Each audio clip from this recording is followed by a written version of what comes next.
Hello, I'm Kent School District Superintendent Edward Lee Vargas, and I'm proud to introduce our Cultural Navigators program to you. The Kent School District is a large, unique, and diverse place in which to live, learn, and work. In fact, we are the most diverse school district in the state of Washington, and one of the most diverse in the country. Almost 40% of our students live in a home where English is a second language, and incredibly, we have approximately 140 languages spoken in our schools by students from over 100 nations. Our school board recognizes that our diversity affords all of our students an incredible opportunity to be on the cutting edge of the new global economy with language and cultural skills that will serve them well in any job, anywhere in the world. This program is just one of the ways we help our students learn, our families live, and our students meet our mission to successfully prepare all students for their futures. In the Kent School District, we're doing what is necessary to establish a world-class education for a class of students from around the world. So let's learn together, and I'll see you in the Kent School District.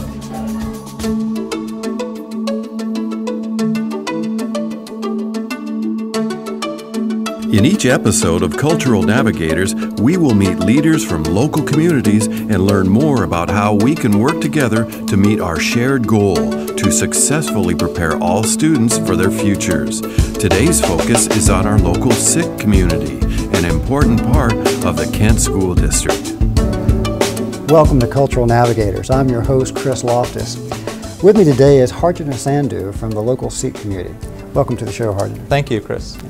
Harjinder is just one of the many representatives of our culturally rich community here in the Kent School District. Could you maybe explain a little bit about your own background and family history? Sure, Chris. You know, the Sikh community has a long history in America, longer than most people actually realize. My great-grandfather first came in here in 1904. He traveled from Punjab in India and came to Vancouver by boat and then walked with his companions to California, where they worked as laborers, he and his companions, for many years. Now, he actually went back after some years to India to participate in the independence struggle that was going on against the British at that time. But his story, his early story in America, is the story of many early Sikh migrants in this country. So who are the Sikhs? The Sikhs, Sikhism was founded 500 years ago in the area of South Asia known as Punjab, and it's an area that's currently split between India and Pakistan. The founder, Guru Nanak, was a very spiritual person, and he spent many of his early years in meditation and then began, as he grew older, to teach and spread his message. Now, he taught in a very unique way. He wrote poetry, spiritual poetry, and he traveled, whenever he traveled, with a companion who played a musical instrument called a rabab, and he would sit and sing and teach people through singing. And he spent about 20 years of his life traveling across the South Asian continent and teaching his message. Well, you said that he taught his message through singing. What was his message? What were the teachings of Guru Nanak? So Guru Nanak taught first and foremost that all people were equal, regardless of gender, regardless of color, faith, religion, regardless of anything. He taught that there was one creator who was neither he nor a she, who had no form, no particular name, no particular shape or color or language, and who favored all of the peoples of the world equally. He taught that different faiths were really just different paths to the same truth. And he taught that compassion and truthful living were the highest virtues that everyone should strive for. And many people began following Nanak and gave him the title Guru. I hear that phrase, I've heard that phrase all my life, but what does Guru mean? So the word Guru literally means spiritual teacher or master. And those that came to follow Guru Nanak became known as Sikhs, and the word Sikh literally means student. Okay, so it's Sikh, not Sikh, because I've heard that both ways as well. Correct. Many people pronounce it in different ways. Often they pronounce it as Sikh, not to get confused with the word Sikh as an S-I-C-K, but the word is literally Sikh as an S-I-K-H. And Guru Nanak, before he died, actually passed on guruship, actually nominated a successor to become Guru after him, and the successor Guru carried on the same teachings, grew the Sikh community, and in this way there were actually 10 Sikh Gurus that lived from 1469 when Guru Nanak was born up until 1708. After Guru Gobind Singh, the last Sikh Guru in 1708, the Sikh community had the collective writings of the gurus, the poetry of the gurus, which were collected in the form of our scriptures called the Adi Granth and became known as the Guru Granth. So now we consider the scriptures to be our guru, our teacher. Okay. Well, we've talked a lot about the past. What about the present? We have, in the Kent School District, we have a little over 800 Sikh students. So tell us, what are those students going through here in 2013? There are about 500,000 Sikhs in America today. About 30 to 40,000 live in the Puget Sound area. Sikh men are generally distinguished by the wearing of the turban, and women are distinguished by their head coverings. Many Sikh women actually wear turbans also. Some choose to wear a smaller head covering called a ramal or a chunni. And Sikh children are also very distinguished. The Sikh boys have their hair tied up in a knot that we call a jura, and they wear a small turban that we call a patka.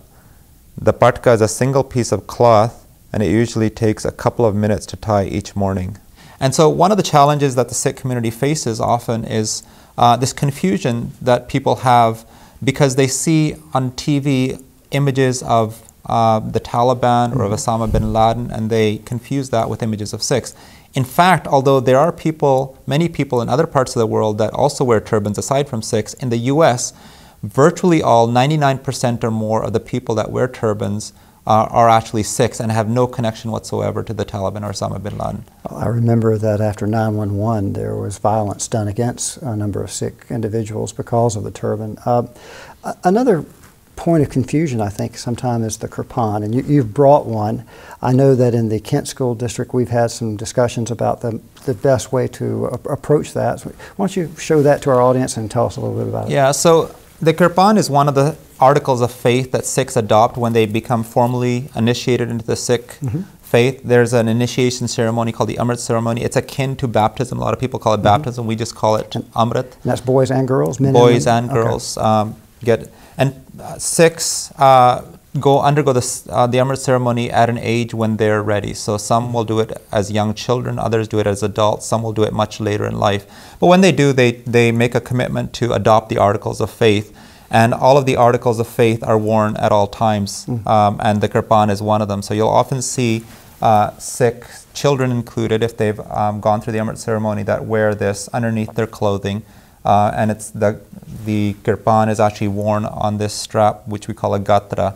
And as I said, most of the time it's worn underneath the clothing, so you won't actually encounter it in day-to-day life. But those children that wear it take it very seriously as a responsibility. So it's always under the clothing. It's never used, brandished, or any way as a threat or as a weapon? Absolutely not. I mean, the children that wear it actually are taught that it's a very heavy responsibility to be wearing a kirpan. And I know in the Kent School District we've actually agreed that it's actually sewn shut, so it can't be opened or used. Right. So the Kent School District was very, very gracious. Many years ago there was concern and a lot of discussion, and they came to this accommodation with the Sikh children that did actually wear kirpans.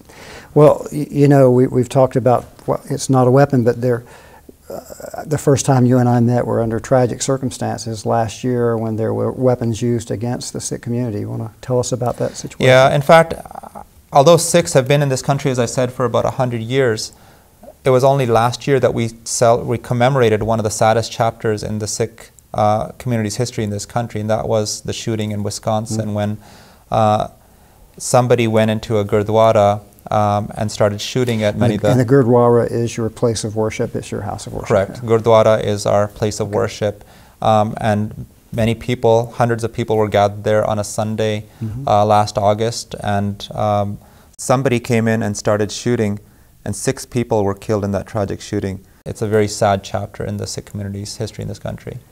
Perhaps less dramatic but no less tragic in its own way is that I know that Sikh children are often the targets of bullying.